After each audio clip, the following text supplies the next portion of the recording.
আসসালামু আলাইকুম ওয়া রাহমাতুল্লাহি ওয়া বারাকাতুহু। মহান রব্বুল আলামিনের সৃষ্ট এই পৃথিবী কত সুন্দর, না জানি কত নিদর্শনে ঘেরা। কিন্তু একদিন এই পৃথিবীর কিছুই রবে না, সব কিছু ধ্বংস হয়ে যাবে।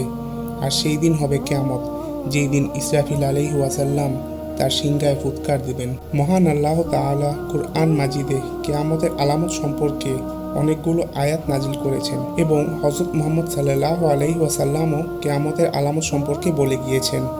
তার মধ্যে একটি হচ্ছে দাব্বাতুল আরদের আগমন। দাব্বাতুল আরদ হলো একটি জন্তু।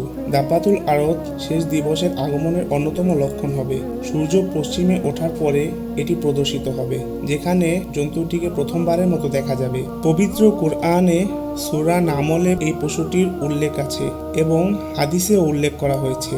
কুরআনে উল্লেখ করা হয়েছে যে পশুটি অবিশ্বাসীদের সম্বোধন করবে এবং আল্লাহর প্রতি তাদের মনোযোগের অভাবের জন্য তাদের উপর উপদেশ দেবে। শেষ জামানায় কিয়ামতের নিকটবর্তী সময়ে জমিন থেকে একটি জন্তু বের হবে, যার নাম হবে দাব্বাতুল আরদ।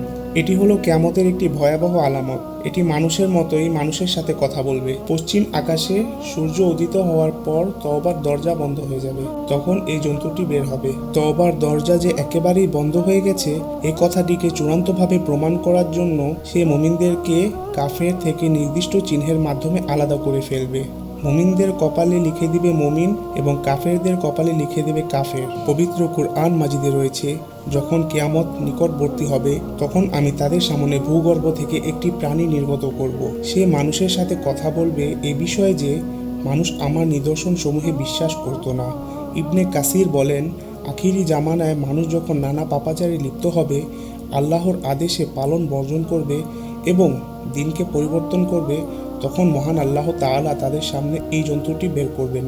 ইবনে আব্বাস রাদিয়াল্লাহু তাআলা আনহু বলেন, জন্তুটি মানুষের মতোই কথা বলবে। মুসলিম শরীফে আছে, একদিন রাসূল সাল্লাল্লাহু আলাইহি ওয়াসাল্লাম আমাদের নিকট আগমন করলেন।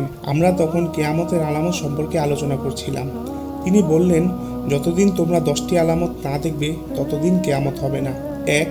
ধোঁয়া। 2. দাজ্জালের আগমন। 3. ভূগর্ভ থেকে নির্গত দাব্বাতুল আর। 4. পশ্চিম দিক থেকে সূর্যোদয়। 5. ঈসা ইবনে মারিয়ামের আগমন।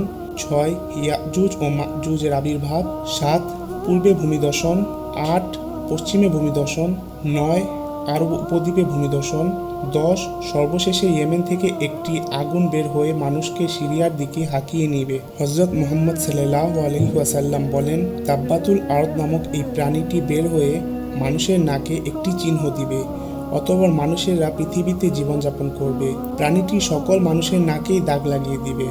এমনকি উট ক্রয়কারীকেও যদি কেউ জিজ্ঞেস করা হয়, তুমি এটি কার কাছ থেকে ক্রয় করেছো, সে বলবে, আমি এটি নাকে দাগওয়ালা একজন ব্যক্তির নিকট থেকে ক্রয় করেছি। দাব্বাতুল আরদ হবে মানুষেরই পরিচিত। এটি মানুষের সাথে মানুষের মতোই কথা বলবে। কিন্তু এটি কোন শ্রেণীর তা নিয়ে আলেমদের মধ্যে মতবিরোধ রয়েছে। ইমাম কুরতুবী রহমাতুল্লাহি আলাইহি বলেন, এটি হবে হযরত সালেহ আলাইহি ওয়াসাল্লামের উটনির বাছুর। যখন কাফেররা উটনিকে হত্যা করেছিল তখন বাছুরটি পাথরের ভিতর লুকিয়ে গিয়েছিল এবং এটি মহান আল্লাহ তাআলার হুকুমে আবার বেরিয়ে আসবে। এটি বেরিয়ে আসবে এবং মানুষদের মধ্যে সত্য মিথ্যার পার্থক্য করবে এবং কে কাফের আর কে মুমিন তা তাদের কপালে লিখে দিবে। তবে কিছু কিছু মুহাদ্দিসগণ তার এই বক্তব্যকে অগ্রহণযোগ্য বলে মনে করেছেন। আবার অনেকের মতে এটি হচ্ছে সেই সাপ যা কাবার দেয়ালে ছিল।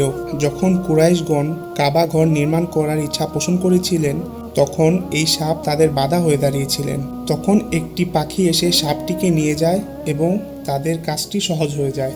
কিন্তু এ কথার পক্ষেও কোনো সুস্পষ্ট দলিল কিংবা প্রমাণাদি নেই। এমন আরও অনেক ঘটনা রয়েছে যার সুস্পষ্ট দলিল কিংবা প্রমাণাদি নেই, তাই এই সকল ঘটনা বিশ্বাস করারও কোনো প্রয়োজন নেই। তবে কুরআন মাজিদে রয়েছে কিয়ামতের পূর্ব মুহূর্তে দাব্বাতুল আরদ নামক একটি জন্তু আসবে। দাব্বাত অর্থ সুস্পষ্ট এবং এটি মানুষের সাথে কথা বলবে মানুষের মতোই। এই জন্তুটি 3 বার বের হবে। প্রথমবার বের হবে কাবা শরীফের আশেপাশে কোনো একটি গ্রামে এবং আবার লুকিয়ে পড়বে এবং আবার বের হবে এবং তৃতীয়বার এটি কাবা শরীফের থেকেই বের হবে। সুতরাং আমরা জানতে পারি দাব্বাতুল আরদ জন্তুটি কাবা ঘর থেকেই বের হবে। হে আল্লাহ, আপনি কিয়ামতের পূর্বে আমাদের ঈমান ও আকীদাকে সহি শুদ্ধ রাখুন এবং আমাদেরকে সঠিক পথে চলার তৌফিক দান করুন।